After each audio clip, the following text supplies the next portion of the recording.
মানে এই রাষ্ট্রীয় গোয়েন্দা সংস্থাগুলো দিয়ে আমরা কি করব, যেই রাষ্ট্র তার জনগণের নিয়ন্ত্রণ করতে পারে না। তারা 10টা 48-এর সময় যখন খুনিরা এই দেশ থেকে ভারতে পালিয়ে গেছে, তারপরে তারা এই পিছনে কারা খুন করেছে তাদেরকে সামনে নিয়ে আসছে।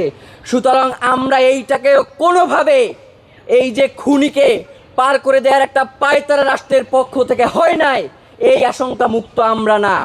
এবং বাংলাদেশের গোয়েন্দাগুলোর কারবারি দেখেন, গোয়েন্দা সংস্থাগুলোর মানে তাদের কাজ কি?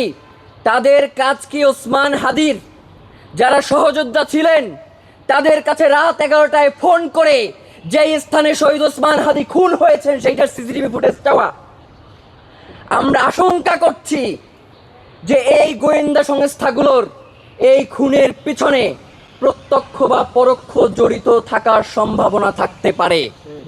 প্রিয় ভাইয়েরা, আপনি ভাবেন যে একটা রাষ্ট্র তার জাতীয় সংসদ নির্বাচনের একজন প্রার্থী ঢাকা 8 আসনের মতো একজন গুরুত্বপূর্ণ জায়গায়, সেই প্রার্থীকে গুলি করে তারা 10 থেকে 11 ঘন্টা সময় নিয়ে তারা ভারতে চলে যায়, অথচ আমাদের রাষ্ট্রীয় গোয়েন্দা সংস্থাগুলোর কাছে তার কোনো তথ্য থাকে না। মানে এই রাষ্ট্রীয় গোয়েন্দা সংস্থাগুলো দিয়ে আমরা কি করব, যেই রাষ্ট্র তার জনগণের নিয়ন্ত্রণ করতে পারে না।